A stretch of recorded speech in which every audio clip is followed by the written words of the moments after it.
तो आज हम लोग बात करते हैं कि बीटेक करने के बाद आपके पास कौन कौन से ऑप्शन हैं और उन ऑप्शंस के लिए आपको क्या क्या करना है। तो इन चीज़ों पर हम लोग चर्चा करते हैं। जैसा कि आप लोग जानते हैं कि बीटेक कोर्स एक ऐसा कोर्स है जिसे करने के बाद आपके लिए अनेकों रास्ते खुल जाते हैं। आप सब कुछ कर सकते हैं, आप जो चाहें वह हर एक काम कर सकते हैं इस कोर्स को करने के बाद। बस एक ही चीज़ आप नहीं कर सकते हैं, वह है कि आप डॉक्टरी लाइन में नहीं जा सकते हैं, आप डॉक्टरी पेशा का कोई काम नहीं कर सकते हैं। लेकिन डॉक्टरी पेशा को अगर छोड़ दिया जाए तो बाकी सारी चीज़ें आप कर सकते हैं, इसमें कहीं से कोई दो मत की बात नहीं है।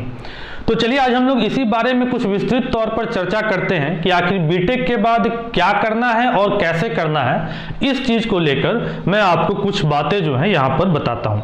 तो मान लेता हूँ कि आपने सबसे पहले बीटेक कर लिया या फिर आप कर रहे होंगे, जो भी चीज़ें आपको लगती हों, आप जिस प्रकार से अपने आप को इसमें रख रहे हों।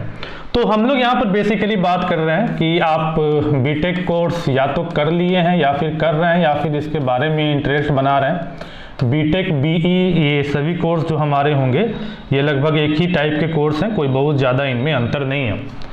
तो हम लोग सबसे पहले देखते हैं कि इस कोर्स को करने के बाद हम लोग स्टेप वाइज चलेंगे और स्टेप वाइज समझेंगे कि आखिर क्या और कैसे करना है। तो यहाँ पर हमारे सबसे पहले दो रास्ता निकल कर आता है कि या तो आप हायर स्टडीज़ की ओर जाइए, ठीक है, या तो आप हायर स्टडीज़ की ओर जाइए। बीटेक के बाद आप और भी अपनी पढ़ाई को कंटिन्यू रखना चाहें तो या तो आप हायर स्टडीज़ की ओर जाइए या फिर आप डायरेक्ट जॉब की ओर जाइए, ठीक है। दोनों चीज़ें अपने जगह पर बिल्कुल सही हैं, इसमें कहीं से कोई दो मत की बात नहीं है।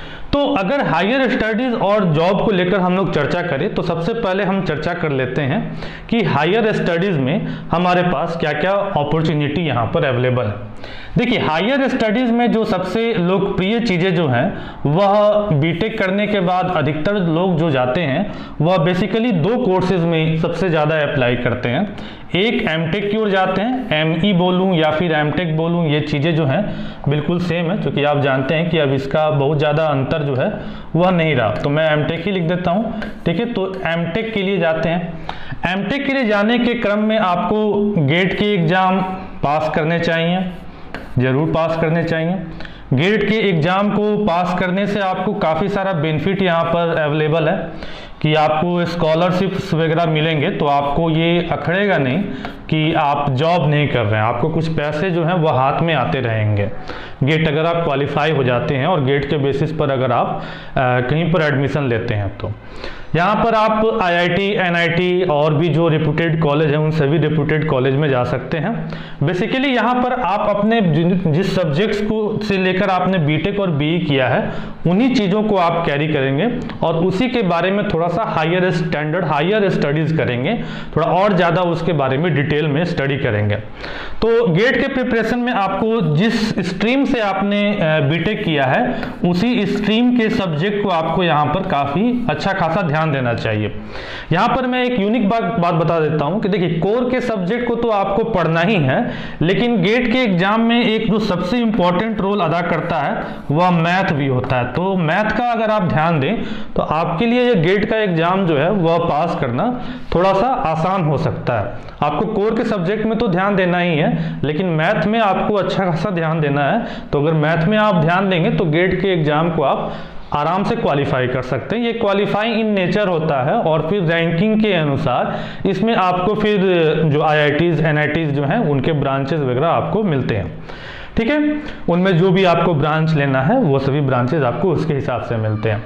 यहाँ पर गेट के एग्ज़ाम का एक और फ़ायदा है कि ये गेट का एग्ज़ाम कुछ जॉब्स में, वैसे बहुत कम ही मतलब जॉब है आज के डेट में जो गेट के मार्क्स को फॉलो करते हैं, लेकिन फिर भी एक मतलब बिल्कुल टॉप रैंकर अगर आप हैं तो उस रैंक के हिसाब पर आपको गेट में कुछ जॉब अपॉर्चुनिटी भी आपको गेट के रैंक पर ही मिल सकता है, लेकिन बहुत ही कम यहाँ पर चीज़ें हैं।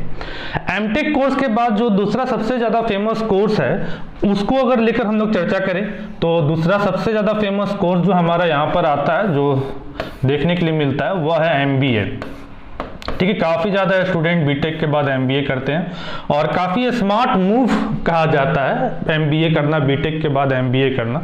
क्योंकि देखिए, जब आप एमटेक कर रहे हैं तो आप उसी सब्जेक्ट को लेकर चल रहे हैं, ठीक है, आप उसमें उसको डेप्थ में आप पढ़ रहे हैं, लेकिन कुछ उसमें नया नहीं आप कर रहे हैं, आप अपने कैरियर ग्राफ में कुछ नया नहीं कर रहे हैं। एमटेक करने के बाद जो आपको अपॉर्चुनिटीज बेसिकली मिलती है वह प्रोफेसर लेक्चरर वगैरह के लिए मिलती है, और प्रोफेसर लेक्चरर की जॉब भी आज के डेट में बहुत ज़्यादा अमाउंट में बची नहीं है, लगभग सभी कॉलेज यूनिवर्सिटीज़ जो हैं वह फुल हैं।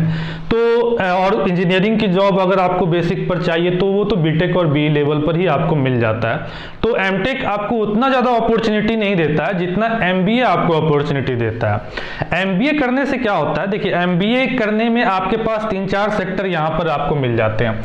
जो सबसे फेमस सेक्टर जो है वह मैं आपको बता दूं, वह मार्केटिंग का सेक्टर है। बहुत ज़्यादा यहाँ पर जॉब है, इसीलिए ये बहुत ज़्यादा फेमस है, और लड़कों के लिए ये बहुत ही अच्छा अपॉर्चुनिटीज लेकर आता है। थोड़ा सा रस वाला जॉब है, लेकिन मार्केटिंग में पैसे भी, इंसेंटिव्स वगैरह भी बहुत ज़्यादा होते हैं। तो मार्केटिंग है। दूसरा एचआर जनरली गर्ल्स वगैरह लोग प्रेफर करती हैं। एचआर थोड़ा सा कुर्सी टेबल का जॉब है, स्मार्ट वर्क है। यहाँ पर गर्ल्स का थोड़ा इन्वायरमेंट भी ज़्यादा होता है। और तीसरा जो फेमस है वो फाइनेंस है। तो फाइनेंस में आप अब नहीं जा सकते हैं, कोई दिक्कत की बात नहीं है, लेकिन फाइनेंस के मैथमेटिक्स वगैरह को आपने नहीं पढ़ा है, आपने इकोनॉमिक्स वगैरह उस प्रकार से नहीं पढ़ा है, तो ये फाइनेंस वाला जो है, ये ब्रांच जो है, ये आपके लिए उतना अप्रोप्रिएट नहीं होता है। अगर गर्ल्स कैंडिडेट हैं तो उनके लिए एचआर बहुत ही अच्छा है। अगर बॉयज हैं और आप मेहनत कर सकते हैं मार्केट में, तो आपके लिए मार्केटिंग बहुत अच्छा है, क्योंकि मार्केटिंग में आपको पैसे बहुत ज़्यादा मिलते हैं, इंसेंटिव्स वगैरह बहुत ज़्यादा मिलता है। तो यहाँ पर बीटेक वाले लोगों को फायदा क्या होता है कि मान लीजिए आपने किसी स्ट्रीम से बीटेक बी किया है, और अगर आप उसी स्ट्रीम के फील्ड के मार्केटिंग में चले गए, तो आप जो मार्केटिंग वहाँ पर जो आप बिजनेस डेवलपमेंट वगैरह कीजिएगा, वह आपका बहुत ही बेहतर ढंग से होगा, और यहाँ पर आपके लिए अपॉर्चुनिटी भी बहुत बढ़िया बन जाएगा। मान लीजिए कि आपने इलेक्ट्रिकल एंड इलेक्ट्रॉनिक्स में आपने इंजीनियरिंग किया, और अब आप इलेक्ट्रिकल एंड इलेक्ट्रॉनिक्स फील्ड वाले आप मार्केटिंग में चले गए, एमबीए कर लिया आपने, उसके मार्केटिंग में चले गए, तो आपका जो यहाँ पर स्कोप बढ़ेगा वह बहुत ही ट्रेमेंडस अमाउंट का स्कोप बढ़ेगा, बहुत ही अच्छा स्कोप बनेगा। आप यहाँ पर बिल्कुल डेप्थ में चले जाइएगा, और अपॉर्चुनिटी आपके लिए बहुत ज्यादा रहेगा, और आप इस चीज को अच्छे से कर भी पाइएगा। मार्केटिंग मतलब ऐसा नहीं है कि आपको दुकान घूमना है, नहीं। मार्केटिंग का मतलब केवल वही नहीं होता है, ठीक है। मार्केटिंग का मतलब हायर स्टैंडर्ड लेवल पर भी अगर आप देखेंगे तो भी होता है। सीएससी वाले अगर यहाँ पर जाते हैं तो सॉफ्टवेयर थोड़े घर घर घूम कर बेचेंगे, वो कंसल्टेंट का काम करेंगे, वह दूसरे कंपनी से कॉन्ट्रैक्ट लेंगे। मान लीजिए कि रेलवे का अगर कोई काम है तो किसी कंपनी को उस काम को लेना है, तो वहां पर वह जाएंगे, अपने बताएंगे कंपनीज वगैरह बारे में। तो इन सभी चीजों के बारे में एमबीए की डिटेल में पढ़ाई होती है। और भी एमबीए में काफी सारे ब्रांचेस आ गए हैं, जैसे प्रोडक्शन मैनेजमेंट, इंडस्ट्रियल मैनेजमेंट, इस प्रकार से और भी ब्रांचेस आज के डेट में काफी ज्यादा फेमस है। तो यहाँ पर एमबीए को लेकर बात करूं तो यहाँ बेसिकली कैट नाम का जो एग्जाम है वह काफी ज्यादा फेमस एग्जाम है। इस एग्जाम को क्रैक करने के लिए आपको मैथ, इंग्लिश, इन दो चीजों का आपको अच्छा खासा नॉलेज होना चाहिए। और अगर आप कैट एग्जाम में अच्छे रैंक लाते हैं तो आपके एक अच्छे कॉलेज में एडमिशन होने की चांसेस जो है वह बहुत ज्यादा बढ़ जाती है। देखिए, अगर आप इंजीनियरिंग बैकग्राउंड से हैं तो आपको यहाँ पर फायदा क्या होगा कि आप रिटन जैसे ही पास कर जाएंगे तो आपको इंटरव्यू में यहाँ पर बहुत बेनिफिट मिलेगा, क्योंकि आप इंजीनियरिंग बैकग्राउंड से आ रहे हैं। तो आजकल जितने भी चीजें हैं वह सभी चीजें तो इंडस्ट्रियलाइजेशन ही बेस्ड हैं। अब पॉलिसी वगैरह बेचने की बात को अगर हम लोग छोड़ दें तो बाकी जितना भी चीज बेचना है, मोबाइल बेचना है, कैमरा बेचना है, तो ये सब तो टेक्निकल थिंग ही है ना, टेक्निकल चीजें हैं। तो वहां पर इंजीनियर अगर हो तो वह अच्छी बारीकी से समझेंगे चीजों को कि हाँ कौन सा चीज अच्छा है, कौन सा चीज में क्या कमी है। तो यहाँ पर इंजीनियर्स के लिए क्या फायदा हो जाता है कि अगर आप रिटन पास कर जाएं तो आपको इंटरव्यू पास करने में काफी ज्यादा आसानी पड़ जाती है कंपैरिजन टू अदर। तो बेसिकली यहाँ पर मैंने आपको हायर स्टडीज के अनुसार बताया। तो हायर स्टडीज में जो मोस्ट फेमस चीजें थी हमारी, वह बेसिकली दो चीज थी, या तो आप एमटेक की ओर जा सकते हैं या फिर आप एमबीए की ओर जा सकते हैं। यहाँ से अगर मैं अब जॉब को लेकर चर्चा करूं तो जॉब को लेकर अगर चर्चा किया जाए तो जॉब बेसिकली हमारे पास जो निकलकर यहाँ पर आते हैं वह काफ़ी सारे जॉब यहाँ पर निकलकर आते हैं, इसमें कहीं से कोई दो मत की बात नहीं है। तो जॉब को लेकर यहाँ पर अगर चर्चा किया जाए तो यहाँ पर जॉब भी हमारे दो टाइप के हो जाते हैं, ठीक है। अगर आप सीधे नौकरी खोजना चाहते हैं बीटेक बीई के बाद तो ये भी हमारे पास दो टाइप के हो जाते हैं, ठीक है। एक हो जाता है गवर्नमेंट जॉब, ठीक है, कि भाई आपने कसम खा रखा है कि हम जब भी करेंगे हैं, गवर्नमेंट जॉब ही करेंगे, ठीक है। और क्यों नहीं करें, गवर्नमेंट जॉब में जो फैसिलिटी है, जो चीज़ें हैं, पैसा वगैरह, जॉब सिक्योरिटी जो है वह किसी में भी नहीं है, प्राइवेट सेक्टर में नहीं है। या फिर आपको लगता है कि नहीं आप प्राइवेट में भी आप काम कर सकते हैं, इसमें कहीं से कोई दो मत की बात नहीं है, तो दो सेक्टर हमारे पास यहाँ पर निकल कर चले आते हैं। देखिए गवर्नमेंट जॉब के अपने बेनिफिट हैं, तो ऐसा नहीं है कि प्राइवेट जॉब में कोई बेनिफिट नहीं है, प्राइवेट जॉब में भी बेनिफिट है। आप गवर्नमेंट जॉब का आप कोई भी पोस्ट उठाकर देख लीजिए, प्राइवेट जॉब में जितना पेमेंट मिलता है उस गवर्नमेंट जॉब में कुछ नहीं मिलता, ठीक है। आप प्राइवेट जॉब में हायर स्टैंडर्ड लेवल पर पेमेंट आप उठाकर देखिए, बहुत ही हाई लेवल का पेमेंट मिलता है, बहुत ही हाई लेवल का पेमेंट मिलता है, ठीक है। आप सोच नहीं सकते, आप खुद, आपको जानकारी होगा, आप अगर चेक कर लेंगे उस प्रकार से, अगर आपको जानकारी हो तो चेक, नहीं जानकारी है तो चेक कर लीजिए, जानकारी है तो अच्छी बात है। तो प्राइवेट सेक्टर में जो आपको सैलरी पैकेज वगैरह है वह बहुत ही हाई लेवल का है, लेकिन थोड़ा सा इनसिक्योरिटी लोग फील करते हैं। ऐसे इनसिक्योरिटी फील करने की कोई बात नहीं होती, अगर आप एक्सपीरियंस गेन कर लेते हैं तो आप यहां पर भी सिक्योर हो जाते हैं, ठीक है। लेकिन गवर्नमेंट जॉब में क्या है कि भले मैं प्राइवेट जॉब की अपेक्षा कहूं कि यहां पर कुछ सेगमेंट में पेमेंट कम है, ठीक है, कुछ सेगमेंट में तो प्राइवेट में कुछ पेमेंट ही नहीं है, कंपैरिजन किया जाए तो दोनों का मेरिट डिमेरिट अपने अनुसार है। लेकिन गवर्नमेंट जॉब में एक चीज क्या फायदा है कि यहाँ पर जॉब सिक्योरिटी नाम की चीज है, ठीक है। जॉब सिक्योरिटी नाम की चीज है कि मान लीजिए आप कोई गलती वगैरह करते हैं या फिर कोई मिस्टेक वगैरह करते हैं तो गवर्नमेंट जल्दी आपको बाहर नहीं करेगी। कोई मान लीजिए कि कोई जैसे कि अभी आपने देखा कोरोना वगैरह पैंडेमिक आ गया, तो इस सिचुएशन में भी गवर्नमेंट आपको ढोएगी, ठीक है। तो गवर्नमेंट जॉब में ये फायदा है। तो यहां पर हमारे पास बेसिकली दो तरह के जॉब निकल कर चले आए। एक तरफ हम बात कर लेते हैं गवर्नमेंट जॉब को ले लेते हैं, एक तरफ हम रख लेते हैं गवर्नमेंट जॉब को, ठीक है, और एक तरफ हम ले लेते हैं प्राइवेट जॉब को, ठीक है। तो ये दोनों जॉब के अपने अपने बेनिफिट्स और डिमेरिट और मेरिट्स हैं, मैंने आपको बता दिया। गवर्नमेंट जॉब में आपके पास बहुत तरह की चीज़ें हैं, जैसे कि आप सबसे पहला लोगों का जो इंटरेस्ट होता है वह कोर में जाने का होता है, ठीक है। आपने जो भी पढ़ाई की हो उससे रिलेटेड आप कोर जो फील्ड है उसमें जाने के लिए यहाँ पर सबसे ज़्यादा चर्चा सबसे पहले लोग इंटरेस्ट करते हैं। तो देखिए कोर के लिए जो बात किया जाए तो कोर बेसिकली जो जॉब अवेलेबल है इंडिया में वह या तो सिविल के लिए अवेलेबल है और जो इसके बाद अवेलेबल है वह इलेक्ट्रिकल के लिए अवेलेबल है, ठीक है। बाकी ब्रांचेस के लिए गवर्नमेंट जॉब कोर में भारत में अवेलेबल नहीं है, ठीक है। मैकेनिकल देखिएगा तो अधिकतर वह प्राइवेट सेक्टर ही है, इंडस्ट्रीज वगैरह जो है वो अधिकतर प्राइवेट ही हैं। लेकिन सिविल और इलेक्ट्रिकल अगर कोर की बात करें तो यहाँ पर उनके लिए जॉब अपॉर्चुनिटीज पक्का है, तो वह इनकी तैयारी कर सकते हैं। वह इनकी तैयारी करने में आपको एक चीज का बेनिफिट यहाँ पर है कि अगर आप मान लीजिए कि गेट की तैयारी करते हैं तो गेट की तैयारी करने के दरमियान आप इनकी भी तैयारी कर लीजिएगा और साथ में आप एमई एमटेक के लिए भी यहाँ पर तैयारी कर लीजिएगा। तो यहाँ पर ये चीज एक थोड़ा सा आपको यहाँ सिमिलरिटीज दिख जाता है, ये मैंने आपको बता दिया, ठीक है। क्योंकि कोर की यहाँ पर बेसिकली तैयारी करनी है, तो कोर की तैयारी करने में आपको उन्हीं सब्जेक्ट को पढ़ना है जो गेट के सब्जेक्ट में आपको पढ़ना है। यहाँ पर हम लोग एग्जाम को लेकर चर्चा कर दें तो यहाँ पर जो मोस्ट फेमस एग्जाम जो निकल कर आते हैं सिविल और इसके लिए वह एसएससी जेई नाम का जो एग्जाम है वह बहुत ही काफी ज्यादा फेमस एग्जाम है जो कि बीटेक लेवल के स्टूडेंट देते हैं। एसएससी इंजीनियर्स का एग्जाम होता है। उसके बाद बात किया जाए तो आईईएस इंडियन इंजीनियरिंग सर्विस, ठीक है, इसकी भी एग्जाम की तैयारी लोग करते हैं। सिलेबस उसी अनुसार मैंने बताया जो गेट का सिलेबस है उसी का थोड़ा सा हाइयर स्टैंडर्ड सिलेबस जो है वो यहाँ पर आईईएस का है। तो आईईएस एग्जाम कौन कंडक्ट कराता है तो यूपीएससी कंडक्ट कराती है, ठीक है, यूपीएससी कंडक्ट कराती है आईईएस लेवल का एग्जाम। तो आप इनकी भी तैयारी कर सकते हैं। तो ये सभी चीजें तो मैंने बात की जो कोर से रिलेटेड हो गया, ठीक है।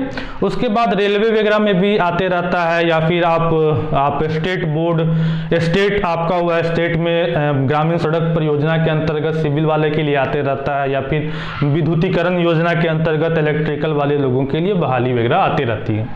तो इसमें सिलेबस आपको यही गेट का ही सिलेबस बेसिकली रहता है, तो आपको इन गेट का सिलेबस को पकड़कर चलना चाहिए। इससे आप एमई एमटेक भी कर सकते हैं और अगर आपको कोई जॉब अपॉर्चुनिटी यहाँ पर लगती है तो वह भी आप उसको पास कर सकते हैं। तो इन जॉब को आप अच्छे तरीके से समझ गए और मैंने आपको बताया आईईएस यूपीएससी द्वारा कंडक्ट किया जाता है। तो जब यूपीएससी की बात आ गई है तो हम यहाँ पर कमीशन को लेकर बात कर लेते हैं कि कमीशन को लेकर यहाँ पर हमारे पास कितने टाइप्स के जॉब जो हैं वो देखने के लिए मिलते हैं। देखिए कमीशन को लेकर अगर हम बात करें तो कमीशन में हमारे पास बेसिकली दो टाइप का कमीशन है, ठीक है। एक सेंट्रल कमीशन है, ठीक है, सेंट्रल कमीशन जो कि हमारा क्या हो गया, यूपीएससी हो गया, ठीक है। और दूसरा है हमारा स्टेट कमीशन, ठीक है, स्टेट कमीशन हो गया, जो कि हम बात करें बीपीएससी हो गया, बिहार पब्लिक सर्विस कमीशन, या फिर हम कहें यूपीपीएससी हो गया, ठीक है, यूपी वाले के लिए, यूपी स्टेट के लिए यूपीपीएससी हो गया, या फिर हम बात करें जेपीएससी हो गया, ठीक है, झारखंड के लिए बात करें, ठीक है। तो ये यूनियन पब्लिक है यहाँ पर, और ये बिहार पब्लिक सर्विस कमीशन हो गया, और यूपीएससी हो गया, और जेपीएससी हो गया। तो इन कमीशंस के एग्जाम को लेकर हम चर्चा कर लेते हैं थोड़ा सा, क्योंकि ये भी काफ़ी ज़्यादा फेमस अपने में है। तो सबसे पहले हम बात कर लेते हैं यूपीएससी को लेकर, ठीक है। तो यूपीएससी में जो बेसिकली एग्जाम्स होती हैं वह मोस्ट फेमस किनके लिए होती है, एसपी, पुलिस डिपार्टमेंट में एसपी बनने के लिए, डीएम बनने के लिए, ठीक है, एक्साइज ऑफिसर बनने के लिए, इनकम टैक्स ऑफिसर बनने के लिए, ठीक है। हम जनरल बात कर रहे हैं, ठीक है, हम टेक्निकल की यहाँ पर बात नहीं कर रहे हैं, हम यूपीएससी जनरल की बात कर रहे हैं। टेक्निकल में मैंने बताया जो टेक्निकल एग्जाम होते हैं उसका नाम है आईईएस, ठीक है, उसका नाम है आईईएस, इंडियन इंजीनियरिंग सर्विस। तो यहाँ पर हम लोग जनरल यूपीएससी की बात कर रहे हैं। तो जनरल यूपीएससी में आपको काफ़ी सारे पोस्ट देखने के लिए मिलते हैं, लगभग हर एक साल इसका एग्जाम होता है। लेकिन यहाँ पर क्या चीज़ें हैं, यहाँ पर जो आपको क्वेश्चंस वगैरह जो आते हैं वह नॉन टेक्निकल फील्ड से आते हैं, ठीक है। यहाँ पर अगर आपको यूपीएससी पास करना है तो आपको नॉन टेक्निकल फील्ड को ही आपको पकड़कर चलना होगा, तभी आप यूपीएससी क्लियर कर सकते हैं। और अधिकतर लोग कर रहे हैं, आप देख रहे हैं कि लगातार रैंक 1 वगैरह जो आ रहा है वह इंजीनियर्स ही रैंक 1 आ रहे हैं यूपीएससी में। आप देख रहे हैं काफ़ी भर के संख्या में यूपीएससी इंजीनियर्स लड़के जो हैं वह पास कर रहे हैं। तो वह सभी जो पास कर रहे हैं वह अपने टेक्निकल पेपर से नहीं पास कर रहे हैं। इस चीज़ को आपको बहुत ज़्यादा ध्यान रखने की ज़रूरत है। कुछ लोगों को यहाँ पर कन्फ्यूजन होता है, वह अपना टेक्निकल पेपर लेकर नहीं पास कर रहे हैं। यहाँ पर जो मोस्ट फेमस पेपर जो निकल कर आता है वह आता है हिस्ट्री, ज्योग्राफी, ठीक है, सिविक्स, पॉलिटिकल साइंस, लैंग्वेज, ये सभी जो पेपर निकल कर आती हैं वह बहुत ही मोस्ट फेमस पेपर निकल कर आती हैं। और इन्हीं सभी पेपर से जनरली यूपीएससी या बीपीएससी की एग्जाम जो है वो क्रैक की जाती है, ठीक है। मैं यूपीएससी की बात करूं या फिर स्टेट कमीशन की बात करूं, लगभग चीज़ें जो हैं वो उसी प्रकार से होंगी। पोस्ट का डिफरेंस हो जाएगा, यूपीएससी का पोस्ट यहाँ से स्टार्ट होगा तो बीपीएससी का पोस्ट यानी कि स्टेट कमीशन का जो पोस्ट स्टार्ट होगा वह एडीएम से स्टार्ट होगा, ठीक है, डीएसपी से स्टार्ट होगा, उससे एक ओहदा नीचे से स्टार्ट होगा, बीडीओ होगा वहां पर, ठीक है, तो उससे एक ओहदा नीचे से स्टार्ट होगा। लेकिन सिलेबस, ये जो सिलेबस है वह सेम दिखाई देगा आपको यूपीएससी में भी और स्टेट कमीशन में भी। तो देखिए इन पेपर को फोकस करने से आपको क्या फायदा होता है कि देखिए पीटी जो यहाँ पर जो एग्जाम के चरण होते हैं वह कुछ इस प्रकार से होते हैं कि आपने पीटी किया, पीटी निकालने के बाद आपने मेंस फिर निकाला, और मेंस निकालने के बाद आप फिर किस में गए, इंटरव्यू में गए, ठीक है। तो 3 चरण में बेसिकली यहाँ पर एग्जाम होते हैं। तो देखिए ये जो पीटी जो एग्जाम है यह बेसिकली जनरल स्टडीज का एग्जाम है, ठीक है। यहाँ पर टेक्निकल्स को लेकर कुछ भी नहीं होती है, जनरली यह जनरल स्टडीज को लेकर एग्जाम है, जहाँ पर हिस्ट्री, सिविक्स, ज्योग्राफी, नागरिक शास्त्र, इन सभी चीजों के बारे में चर्चा किया जाता है। यहाँ मेंस के एग्जाम में आपको कुछ पेपर, ठीक है, कुछ पेपर जो है आपको इंजीनियरिंग से रिलेटेड दिख सकते हैं, लेकिन मैं आपको यह बात साफ सुथरे तौर पर दावे के साथ कहता हूं कि अगर आप मेंस में अपना कोर सब्जेक्ट लीजिएगा तो ऐसे लोगों की संख्या ना के बराबर है जो कि यूपीएससी और बीपीएससी को पास करते हैं। तो मेंस में भी यहाँ पर बेसिकली पेपर कुछ सेलेक्ट करना होता है। तो मेंस में भी जो यहाँ पर लोग पेपर सेलेक्ट करते हैं वह वही हिस्ट्री, सिविक्स, ज्योग्राफी या लैंग्वेज पेपर ही सेलेक्ट करते हैं। तो पीटी और मेंस आपने निकाल लिया तो फिर इंटरव्यू में तो आपके पास एक चीज लगा हुआ है कि भाई आप जनरल ग्रेजुएट तो है नहीं, आपके पास कुछ स्किल्ड है, तो फिर आपके लिए यहाँ पर इंटरव्यू जो है वो थोड़ा सा क्या हो जाता है, आसान हो जाता है। तो ये तो मैंने चर्चा किया यूपीएससी और बीपीएससी या फिर जो भी स्टेट कमीशन उनको लेकर मैंने चर्चा कर दिया। अब देखिए इन स्टेट कमीशन के अलावा भी आपके पास काफ़ी सारे एग्जाम्स आते हैं, ऐसा नहीं है कि ये ही एग्जाम है, इसके अलावा भी है। ठीक है, आप एसएससी की भी तैयारी कर सकते हैं, बैंक की भी तैयारी कर सकते हैं। बहुत लोग इस तरीके का काम कर रहे हैं ऑलरेडी मार्केट में। देखिए आप ठीक है आपने इंजीनियरिंग पढ़ा है, लेकिन इंजीनियरिंग पढ़ा है इसका मतलब ये नहीं है कि आप उसको पकड़ के रखे रहें और बेरोजगार हो जाए। ठीक है, आपने पढ़ा है तो आपके अंदर में टैलेंट आ गया ना, आपने उस प्रकार से मैथ बनाया है, आपने उस प्रकार से इंग्लिश पढ़ा है, आपने उस प्रकार से साइंस पढ़ा, तो उसको जल्दी से यूज करके कहीं ना कहीं जॉब ले लेना का है, और फिर उसके बाद आपको उसको इम्प्रूव करते रहना है, तो आप उसको इम्प्रूव करते रहिए। लेकिन एक कुर्सी पक्का करना तो बहुत जरूरी है।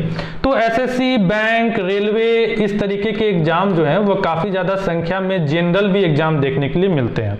ठीक है, एसएससी में बहुत सारे एग्जाम्स होते हैं, आप एसएससी के एग्जाम की भी तैयारी कर सकते हैं, देख सकते हैं, लगातार इसकी भी बहाली आती है। बैंक में आईबीपीएस नाम की संस्था है, वह इसका जनरली एग्जाम लेती है। रेलवे की बात की जाए तो स्टेशन मास्टर वगैरह का जो एक ओहदा हुआ वह मतलब काफ़ी अच्छा हुआ, स्टेशन मास्टर वगैरह आप बन सकते हैं। और भी काफ़ी सारे एग्जाम होते हैं, एनटीपीसी भी यहाँ पर एग्जाम लेती है, नॉन टेक्निकल कुछ करके यहाँ पर चीज़ें। तो इन सभी एग्जाम्स को प्रिपेयर करने में आपके साथ कुछ बेनिफिट भी है, इस बात को भी आप समझिए। ठीक है, क्या बेनिफिट है कि आपने इन सभी एग्जाम के लेवल का मैथ आपने बहुत अच्छे ढंग से बना रखा है। ठीक है, अब आपको क्या चाहिए, बस ट्रिक आपको समझना है। ठीक है ना, आपने जो मैथ बना लिया वो हायर स्टैंडर्ड का बना लिया, अब आप लोअर स्टैंडर्ड का बनाइएगा तो आपके लिए तो आसान होगा ही, लेकिन थोड़ा स्मार्टनेस यहाँ पर दिखाना होगा, आपको जल्दी से ट्रिक यहाँ पर ग्रैप्स कर लेना होगा। ठीक है, तो अगर आप ट्रिक वगैरह के अनुसार यहाँ पर चलेंगे तो आपके लिए ये चीजें जो है बहुत ही आसान दिखने लगेंगी। तो आपने मैथ काफी हायर स्टैंडर्ड का पढ़ लिया, साइंस आपने काफी हायर स्टैंडर्ड का पढ़ लिया, इंग्लिश के बिना तो आपने इंजीनियरिंग की एग्जाम पास ही नहीं की। बस थोड़ा सा आपका यहाँ पॉइंट कहाँ पर कमजोर है, तो एसएसटी पर पॉइंट कमजोर है, जीके पर पॉइंट आपका कमजोर है, जीएस पर जनरल अवेयरनेस पर आपका पॉइंट थोड़ा सा कमजोर है। तो अगर आप उन सभी चीजों को ग्रैप्स कर लेते हैं तो आप इन एग्जाम को भी काफी आसान ढंग से पास कर सकते हैं, इसमें कहीं से कोई दो मत की बात नहीं है। तो चलिए, तो आप गवर्नमेंट जॉब को भी लेकर मैंने यहाँ पर काफी चर्चा कर दिया। अब मैं प्राइवेट सेक्टर के जॉब को लेकर चर्चा करूँ तो देखिए भैया, प्राइवेट सेक्टर जॉब को लेकर अगर चर्चा किया जाए तो प्राइवेट सेक्टर के जॉब के लिए आपको तो सबसे पहले अपना रिज्यूम बना लेना चाहिए, एक आकर्षक रिज्यूम आपके पास जरूर होना चाहिए। अब रिज्यूम में आप लिखिएगा क्या, केवल बीटेक लिख देने से तो काम नहीं होगा, आपको उसमें और भी कुछ चीजें लिखनी होंगी। तो आपको क्या करना होगा, थोड़ा सा स्किल आपको अपना इंप्रूव करना पड़ेगा, कुछ टेक्नोलॉजी जो है वो आपको सीखनी पड़ेगी जो अभी मार्केट में रिसेंटली चल रही है और जिस पर काम वगैरह हो रहा है। तो उन स्किल्स वगैरह को अगर आप लगाकर इस रिज्यूम में अगर आप लगाते हैं तो प्राइवेट सेक्टर में भी आपको जॉब्स की जो चांसेस है वो काफी ज्यादा इंप्रूव कर जाती है, आपको मिलेगी। आपको बस क्या करना होगा, थोड़ा मेहनत करना होगा, इन प्राइवेट कंपनी को अप्रोच करना होगा, आपको रिज्यूम वगैरह भेजना होगा, वॉक-इन वगैरह जहां जहां निकलता है वहां पर आपको जाकर वॉक-इन देना पड़ेगा, इंटरव्यू फेस करना होगा। आप 10 इंटरव्यू फेस कीजिएगा, नहीं होगा आपको समझ में आएगा क्या कमी थी आप में, आप उस कमी को अपने से हटाइएगा, फिर आप अप्लाई कीजिएगा। तो इस तरह से करते करते आपको यहाँ पर जॉब मिल जाएगा, इसमें कहीं से कोई दो मत की बात नहीं है। तो आप प्राइवेट सेक्टर में जॉब के लिए आप समझ ही रहे हैं, ऐसे हायर स्टैंडर्ड में बात किया जाए तो देखिए आपको स्टार्टिंग में थोड़ा सा स्ट्रगल करना हो सकता है, लेकिन जैसे जैसे एक्सपीरियंस आपका बढ़ते जाएगा तो प्राइवेट सेक्टर में भी आपका धीरे धीरे लाइफ जो है वो सेटल होते चला जाएगा, इसमें कहीं भी कोई दिक्कत की बात नहीं है। देखिए एक चीज आप समझिए कि आप पढ़ाई कर रहे हैं और पढ़ाई करते करते वो एक कहानी मैं आपको थोड़ा अंतिम में सुना देता हूँ कि जब मैंने ग्रेजुएट किया तो मेरी गर्लफ्रेंड भी ग्रेजुएट की। ठीक है, अब मैं सरकारी एग्जाम की तैयारी में लग गया तो फॉर्म भरा, फॉर्म भरने के बाद एग्ज़ाम आया और एग्ज़ाम आने के बाद रिजल्ट आया और रिजल्ट आने के बाद ज्वाइनिंग आया। तो ये काफ़ी लंबा प्रक्रिया हो जाता है। तो इस प्रक्रिया के दरमियान क्या हो गई, मेरी गर्लफ्रेंड की शादी भी हो गई और उसके बच्चे भी हो गए। तो कहीं ट्रेन छूट ना जाए, इस बात को समझिए, ठीक है। तो जो भी आपको अपॉर्चुनिटी जल्द से जल्द हासिल आप कर पाते हैं उसको आपको कर लेना चाहिए। लेकिन ड्रीम अगर आपका हाई है तो हायर के लिए भी आपको तैयारी जो है वह अपने पढ़ाई के दरमियान, आप बीटेक कर रहे हैं उसी दरमियान आपको अपना माइंड जो है वह सेट करके रख लेना चाहिए। क्योंकि देखिए टाइम बहुत ज़्यादा नहीं है, टाइम को पास होते ज़्यादा वक्त नहीं लगेगा। बीटेक करने के बाद आप 1 साल 2 साल आप आराम से अपने कैरियर के लिए ले सकते हैं। लेकिन अगर 1 साल 2 साल में भी अगर आपके हाथ में कुछ चीज़ें नहीं आ रही हैं तो फिर आपको समझना चाहिए आपको मार्केट में आपका काफ़ी ज़्यादा वैल्यू है, आप उसको भंजाइए, ठीक है। थोड़ा सा मेहनत कीजिए, प्राइवेट सेक्टर की ओर भी आप जाइए, कुछ स्किल्स वगैरह सीखिए, अपने अंदर में डेवलपमेंट कीजिए और आप उसके लिए उस अपॉर्चुनिटी को भी देखिए। और कोई भी जॉब आप छोटा बड़ा नहीं होता है, उसको आप ग्रैब्स कर लीजिए और उसके बाद फिर आप धीरे धीरे अपने आप को इम्प्रूव कीजिए और इम्प्रूव करते करते फिर हायर स्टैंडर्ड की ओर भी आप चले जाइए। तो आई होप कि आपको ये वीडियो काफ़ी ज़्यादा पसंद आया होगा। अगर पसंद आया होगा तो वीडियो को लाइक कर देंगे और अगर चैनल पर नए हैं तो चैनल को सब्सक्राइब कर देंगे। मन में किसी भी तरह का डाउट हो तो कमेंट कर देंगे। इसी तरह की और भी वीडियो के साथ हम मिलते रहेंगे, तब तक के लिए थैंक्स, बाय बाय।